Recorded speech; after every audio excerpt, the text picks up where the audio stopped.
3월 11일 금요일 오늘을 여는 말씀 나누겠습니다. 사도신경으로 신앙 고백하겠습니다. 나는 전능하신 아버지 하나님 천지의 창조주를 믿습니다. 나는 그의 유일하신 아들 우리 주 예수 그리스도를 믿습니다.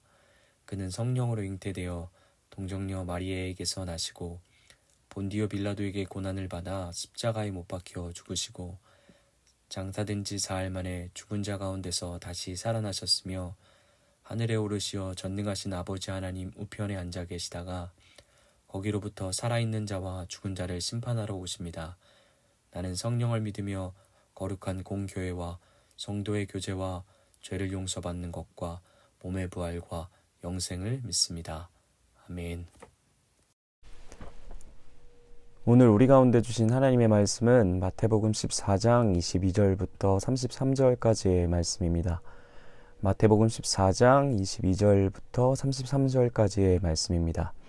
함께 읽겠습니다. 예수께서 즉시 제자들을 재촉하사 자기가 무리를 보내는 동안에 배를 타고 앞서 건너편으로 가게 하시고 무리를 보내신 후에 기도하러 따로 산에 올라가 가시니라. 저물매 거기 혼자 계시더니 배가 이미 육지에서 술이나 떠나서 바람이 거스름으로 물결로 말미암아 고난을 당하더라. 밤 사경에 예수께서 바다 위로 걸어서 제자들에게 오시니 제자들이 그가 바다 위로 걸어오심을 보고 놀라 유령이라 하며 무서워하여 소리 지르거늘 예수께서 즉시 이르시되 안심하라 나니 두려워하지 말라. 베드로가 대답하여 이르되 주여 만일 주님이시거든 나를 명하사 물 위로 오라 하소서 하니 오라 하시니 베드로가 배에서 내려 물 위로 걸어서 예수께로 가되 바람을 보고 무서워 빠져가는지라 소리질러 이르되 주여 나를 구원하소서 하니 예수께서 즉시 손을 내밀어 그를 붙잡으시며 이르시되 믿음이 작은 자여 왜 의심하였느냐 하시고 배에 함께 오름에 바람이 그치는지라. 배에 있는 사람들이 예수께 절하며 이르되 진실로 하나님의 아들이로소이다 하더라. 아멘. 오늘 본문은 우리가 너무 잘 알고 있는 오병이어로 5,000명을 먹이신 사건 이후에 바로 이어지는 장면입니다. 오병이어의 기적을 통해 제자들은 예수님이 진정한 백성의 목자 되시며 권세와 능력을 가지신 자비로운 공급자 되심을 경험했을 것입니다. 이제 예수님은 이것을 곁에서 지켜봤던 제자들 안에 그분의 가르침과 교훈이 정말 그들의 삶 속에 뿌리 내렸는지 확인하시기 위해 22절, 23절의 말씀처럼 바다 건너편으로 그들을 보내십니다.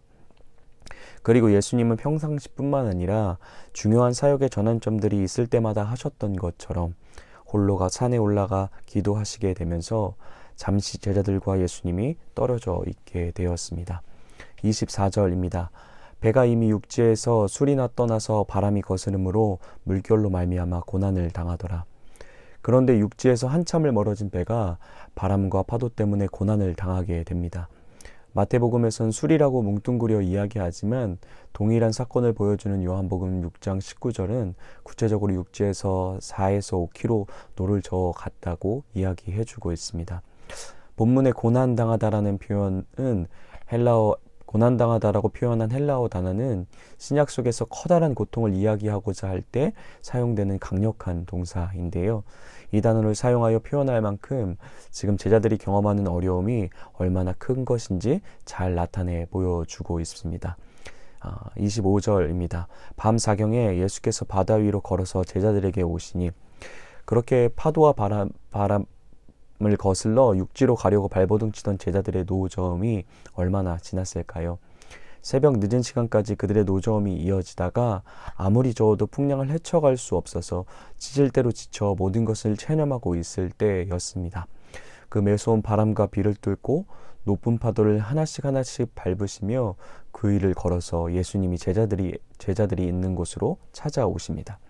당대 이러한 바다는 종종 악이나 악한 영들의 집합소처럼 여겨졌습니다. 또한 구약에서는 바다를 잠잠케 하고 그 바다 위를 걸어 자신의 백성을 찾아오시는 이미지는 오로지 여호와 하나님께만 귀속되어 있던 것들이었습니다. 그런데 예수님께서 동일한 일을 하심으로 예수님은 창조주의 권세를 가지고 계실 뿐만 아니라 보이지 않는 모든 영적인 권세를 제압하시는 하나님의 권세를 가진 분임을 이 사건을 통해 나타내 보여주고 계신 겁니다. 그런데 그런 예수님을 마주한 제자들은 엉뚱한 반응을 보이고 있습니다. 26절, 27절입니다. 제자들이 그가 바다 위로 걸어오심을 보고 놀라 유령이라 하며 무서워하여 소리 지르거늘 예수께서 즉시 이르시되 안심하라 나니 두려워하지 말라. 그렇게 걸어오시는 주님을 보고 제자들이 유령이라 외치며 공포와 두려움에 소리치는 반응으로 대하는 거죠. 그런 제자들에게 예수님은 나다 너희의 스승이니 두려워하지 말아라 이야기하시며 그들을 진정시키시고 그들과 함께하던 예수님임을 확인시켜 보여주십니다. 그 가운데 아직은 온전하진 않지만 조금씩 믿음의 부각을 보이던 베드로가 물 위를 걸어오신 예수님을 보며 이야기합니다. 자신도 예수님처럼 물 위를 걷게 하실 수 있냐라고 예수님께 묻고 있습니다. 예수님은 그의 질문에 흔쾌히 허락하시고 놀랍게도 베드로는 예수님처럼 초자연적인 경험들을 하게 되는 거죠. 얼마 정도 걸었을까요? 30절입니다. 바람을 보고 무서워 빠져가는지라 소리질러 이르되 주여 나를 구원하소서 하니 베드로의 짧은 믿음의 경험은 그가 폭풍의 맹렬함을 느끼는 순간 끝이 나버리게 됩니다. 물 위를 걷길 원했을 때 그는 앞에 계신 예수님을 향해 28절에 주여라고 고백합니다. 이 말은 수많은 기적을 맛봤던 무리들이 예수님을 따랐던 무리들이 예수님을 부르는 것과 전혀 다른 호칭이었습니다. 베드로는 자신이 물 위를 예수님과 같이 걸을 수 있는 근원적인 이유가 오직 예수님만 가능케 하시는 일이고 그분을 바라보고 전적으로 믿어야만 가능한 것임을 작게나마 고백해냈던 거죠. 그러나 얼마 지나지 않아 베드로는 이 모든 일을 가능케 하시는 예수님의 능력보다 자신의 위험한 상황을 바라보기 시작함으로써 물속으로 가라앉게 되어버립니다. 31절 32절입니다. 예수께서 즉시 손을 내밀어 그를 붙잡으시며 이르시되 믿음이 작은 자여 왜 의심하였느냐 하시고 배에 함께 오름에 바람이 그치는지라. 허우적거리면서 주여 나를 구원하소서 간절히 소리치는 베드로를 즉시 손을 내밀어 저를 붙잡으시며 물 위로 끌어내십니다. 그리고 그에게 왜 이토록 믿음이 작은 것이냐 꾸짖으시고 베드로와 함께 배에 들어와서야 그 풍랑과 바람이 멈추게 됩니다. 베드로의 믿음 없음, 곧 예수님보다 상황의 무서움을 보므로 물에 빠져 허우적대는 베드로의 연약한 믿음의 민낯이 드러나는 순간인 것 같아 보입니다. 그러나 베드로의 이 물 위를 걷다가 금방 허우적대던 실패의 이야기 속에서 앞으로 제자들의 행보에 대한 작은 힌트를 얻을 수 있는 것 같습니다. 그것은 지금 이렇게 연약해 보이나 앞으로 예수님께 부여받은 권세를 대행해서 마치 예수님이 하셨듯 교회를 대적하는 바다를 제압하고 보이지 않는 권세들을 예수님의 이름으로 제압하며 예수님을 따라 그 권세와 능력을 행하며 살아가게 될 것이라는 것입니다. 그러나 더더욱 이들에게 소망이 되는 건 잠깐이었지만 예수님을 따라 물 위를 걷는 것 같은 예수님의 권세를 대행하는 역할을 아주 충성되고 영광스럽게 해내는 순간뿐만 아니라 마치 물에 빠져 허우적대는 실패와 연약에 휩싸였을지라도 예수님의 보호하심, 예수님께서 함께 하심은 그들을 떠나지 않으시며 그 구원의 손길이 언제나 즉시 그들과 함께 하신다라는 사실이었죠. 33절입니다.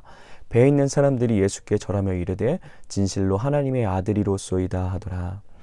이 모든 광경을 지켜본 배 안의 사람들이 예수님께 절하며 진실로 하나님의 아들이십니다 라고 고백하는 광경이 펼쳐지므로 오늘의 본문의 내용이 끝이 나게 됩니다.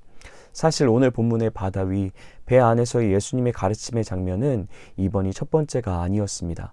8장 23절 27절에서 이미 동일한 공간과 장소에서 제자들에게 예수님의 가르침의 현장이 있었습니다. 8장의 사건을 통해 자신이 얼마나 형용할 수 없는 권세, 비교할 수 없는 능력을 가지신 분이신지 이미 한번 그들 가운데 나타내 보여주셨다는 거죠. 그러나 오늘 본문 14장의 예수님의 가르침은 한층 더 진전된 모습으로 한층 더 성장한 가르침으로 그들 가운데 함께 하십니다. 그것은 그 권세와 능력의 예수님이, 그 권세와 능력을 가지신 예수님이 우리의 구원자로, 우리의 예수님으로 경험되어지는 일이었습니다. 단순히 형용할 수 없는 권세와 능력을 가지신 분일 뿐만 아니라 그분이 그 권세와 능력으로 서로 그들이 흉흉한 바다에 빠져들 때와 같은 상황일지라도 손을 뻗어 자기 백성을 넉넉히 구원해내시는 우리의 하나님이라는 사실을 그들 가운데 가르치고 계신 겁니다. 마치 6장 속 우리가 함께 봤듯이 주기도문의 첫 줄의 고백처럼 하늘에 계신 분, 곧 모든 것을 초월하는 능력과 권세와 통치의 이름이신 그분이 우리의 아버지가 되신다는 사실을 제자들에게 가르치고 계신 거죠. 모르는 신이 아니라, 나와 상관없는 신이 아니라, 잔혹하며 오직 공을 들이는 정성을 다해야만 겨우 기도를 들어주는 인색한 신이 아니라, 우리를 향해 아버지의 마음으로 자신을 바라는 자들에게 아낌없이 거룩한 이름과 영광의 구원의 손길을 나타내 보여주시는 우리의 하나님이 되심을 제자들에게 가르치고 계신 겁니다. 예수님의 권세와 능력이 우리의 가장 가까운 곳에서 우리의 것으로 우리와 함께 하심으로 보호하시고 언제든 구원을 베풀어 가시는 분이심을 보여주시는 장면인 거죠. 뿐만 아니라 그 권세는 호령하는 방식, 짓눌려 굴복시키는 마치 헤롯의 권세와 같은 모습이 아니었습니다. 그것은 긍휼과 은혜와 치유의 베품으로 그 본 얼굴을 드러내시는 진정한 권세이며, 자기 백성을 향해 거의 무차별, 무분별적으로 부으시는 은혜의 권세임을 제자들에게 경험하게 하신 거였습니다. 그래서 그들이 8장과 14장에 동일한 사건을 경험하지만 전혀 다른 고백들로 마무리 짓게 되는데요. 8장 27절에는 이런 모든 일을 경험한 그들은 여전히 의문문으로 마무리하게 됩니다. 이가 어떤 사람이기에 바람과 바다도 순종하는가? 그러나 우리가 함께 봤듯이 우리의 구원자이심, 우리의 하나님을 경험한 자들의 고백은 그 의문문에서 감탄문으로 가슴 벅찬 찬양으로 바뀌어져 고백되어진 것을 우리가 보고 있습니다. 예수께 절하며 당신은 진실로 하나님의 아들이십니다 라고 고백하는 것이죠. 제자들이 하나님의 아들이라고 고백하여 부르기 시작한 건 이번이 처음 있는 일이었습니다. 아직 연약하지만, 아직 그 뜻을 완전히 이해하지는 못했지만 그들 가운데 예수님에 대한 아름다운 중심의 고백이 시작된 것입니다. 그리고 이 고백은 점점 더 온전하게, 점점 더 힘있게 펼쳐져 갈 것입니다. 예수님이 그들의 하나님으로 경험되어지는 과정을 통해서 말이죠. 지금까지 함께하며 수없는 기적과 역사를 경험했던 제자들입니다. 그러나 그들의 속 깊은 곳 가운데서 이 고백이 진정으로 가능했던 이유는 그 기적과 역사를 만드신 권세 예수님이 나의 예수님으로, 나의 하나님으로 경험되어짐으로부터 터져나온 확신의 고백이었습니다. 그런데 특이한 건 오늘 본문 속에 나타나는 그 고백이 이루어지는 시점이 언제였을까요?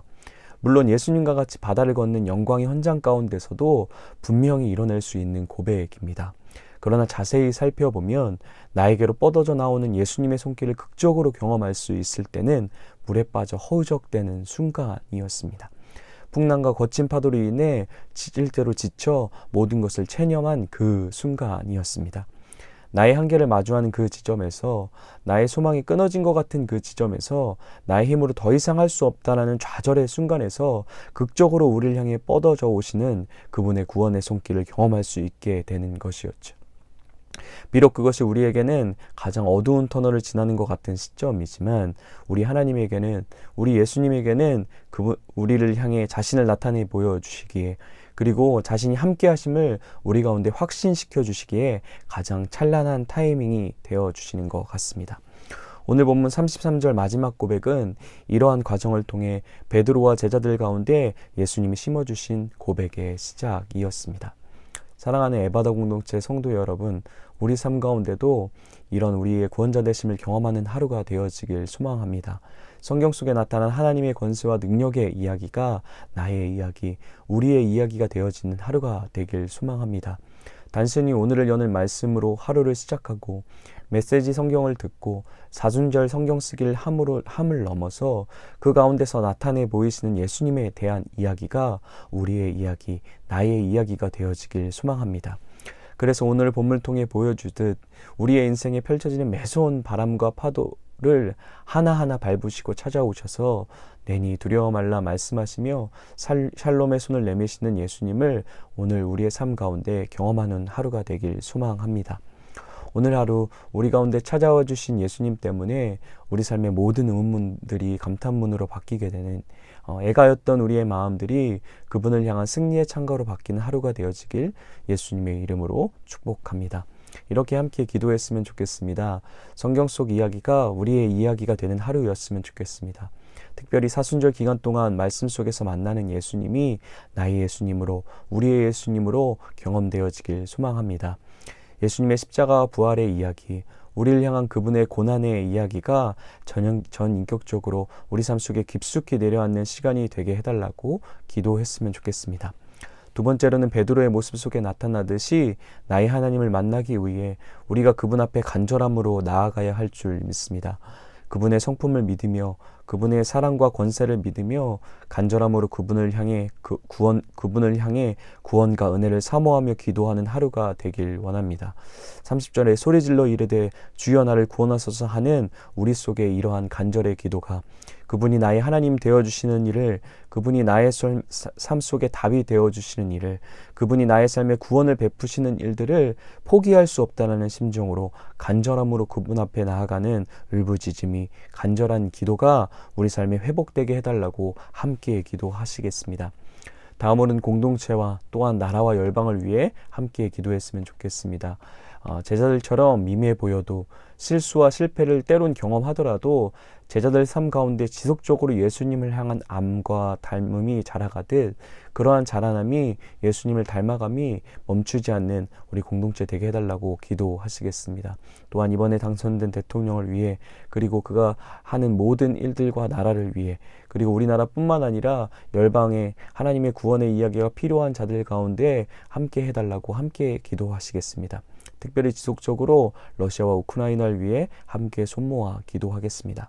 마지막으로 오늘 공동체를 위한 기도는 전희진 사모님을 위해 함께 기도하시겠습니다. 하나님의 뜻에 따라 살게 하시고 담대하고 하나님의 뜻을 이루어 가실 때에 기쁘게 감당하는 자녀가 되게 해달라고 함께 기도하시겠습니다.